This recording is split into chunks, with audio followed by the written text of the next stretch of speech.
Hello, welcome to another section of our economic studies on exchange rate. I'm your presenter, Romeo, for Godmill City.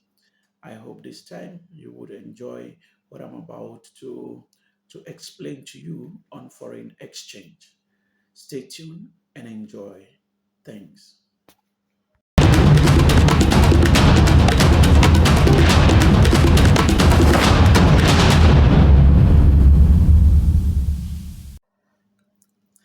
Hello, everyone. Welcome again to today's section. I would like to congratulate you if you're here for today's section. I want to thank you for watching my videos. I want to thank you for following this for all this while. I'm highly honored for you doing that. Now, previously we have discussed what is a market, and then we have discussed what is a buyer. We've discussed who is a seller. We've also discussed who is a potential buyer and who is a potential seller. We have discussed all these things. Now, today we're going to start with foreign exchange control. Now, what is a foreign exchange control? Foreign exchange control simply is the regulations or the laws that are put in place to control individuals for the certain amount of money they can be able to take out of their country, or a particular amount of money that can be invested outside their country. Now, let's look at what is on the PowerPoint. It says that there are different forms of controls that are imposed by a government of a particular country on the purchase or sale of foreign currencies by private individuals. For example, is the control of the amount of money that can be taken out of a country or invested during a particular period of time. So if you want to invest in a particular country outside your own country, there is a certain amount that your government or yes, those in charge in your country will allow you to invest, and there is a certain amount as an individual that you cannot travel with, you cannot take out of your country. So foreign exchange control simply is just the rules and regulations pertaining to the amount of money an individual is allowed to take out of his country or to possess at a particular point of time, or to invest into another country at a particular period of time. This is what we call foreign exchange control. Now, the differences in currencies. Now, for every transactions to take place, there is a need for two currencies. That is, if I am living in, let's say, USA, and the currency there is the dollar, the US dollar, and I want to do a transaction in another country, let's say, for instance, in, how do you call it, in London, or let's say Britain, I would need the transactions, it has to go hand in hand with both the US dollar and the British pounds, because these are two different countries, two different jurisdictions, and each of them have their own forms of currency that they use in their country, you know. Yeah. Uh, Now, every international transaction requires two currencies. A foreign currency is bought and used to buy goods and services. Exchange rates are quoted in each of the currencies of the world. There are two ways of quoting the prices of a currency: the direct quotation or the direct quoting, and the indirect quoting. I'm going to take this again. Exchange rates are quoted in each of the currencies of the world. There are two ways of quoting the prices of a currency. One, we have the direct quoting, and then we also have the indirect quoting. Now, what is the direct quoting? Direct quoting is when the quotation is given in the local currency as compared to that of the foreign currency. Take, for instance, if we have the exchange rate as at now is about 17 rand is to $1. If you say 17 rand is to $1, you are doing a direct quoting using the domestic currency in comparison with the what? With the foreign currency. Now, the indirect quoting is when we quote the foreign currency in respect or in comparison to the local currency. That is, if we said $1 is equals to 17 rand, then you are doing an indirect quoting. I believe by now this is understood. If you don't understand this, you are allowed, you can drop me a comment at the comment section and I will get back to you. You can even leave your contact number and I'll be able to respond to that at any time. Now, thank you. Therefore, we agree that there are two ways of quoting the prices of a currency: the direct quoting and the indirect quoting.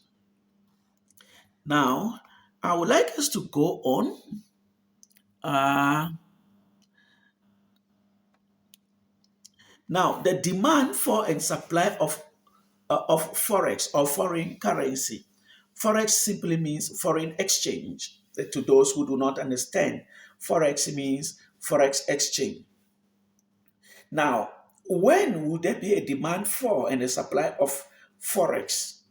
Now, there will be uh, a demand for uh, and supply of forex if exportation creates the necessity for the demand for forex. That is when people are what? If they're exporting goods to other countries and there is a need for them to have a foreign currency.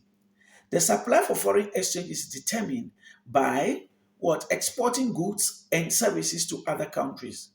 The supply for foreign exchange is determined by exporting goods and services to other countries. What does this mean?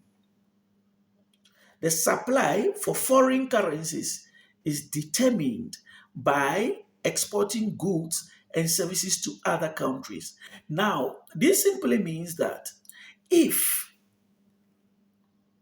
in my local, let me say, in my country, we export any goods or any form of services to other country, it will definitely require that person in that country to pay us in our local currency. Therefore, there will be what?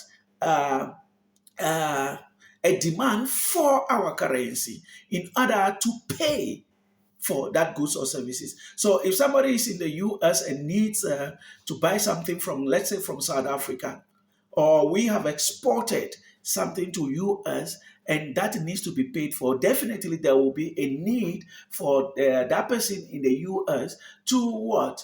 To pay us in the South African rand. Therefore, that person would have to change or to trade in his dollar uh, for the South African rand. Now, receiving interest and dividends on loans and foreign. Yeah, so the demand for supply of forex, one of the the determinants, it's inflow of foreign capital to other countries. That is tourist, and then also tourist expenditure. If we say inflow of foreign capital to other countries, what does it mean? Um, sometimes you would like to do some kind of project or invest into a particular project outside your country, and you will need uh, the foreign exchange, or you will need, uh, how do you call it, the currency of that country to do that project in that country. If you are living in South Africa and has to do a project in the US or in the United States, definitely you cannot use the rand in buying the materials for that project. You would need to get the dollar equivalent of the of the South African rand. Now, tourist expenditure, it's also another determinant for the supply of foreign exchange. Tourist expenditure. A lot of us travel around the world just for sightseeing, to visit places of interest, visit historical places, or better still, just to visit places we have read in books that we're interested in knowing about. Now, these are tourist places. Now, if you go out to any country, take for instance, if you leave your country to Canada, you would need the Canadian dollar to be able to go for your what your to do your tourist expenditure. You know, so this is what uh, are the necessary determinants for the supply of foreign expenditure. Sorry, for the supply of foreign exchange. All right. Now, theories that explain how change exchange rate is determined. The theories that explain how exchange rate is determined.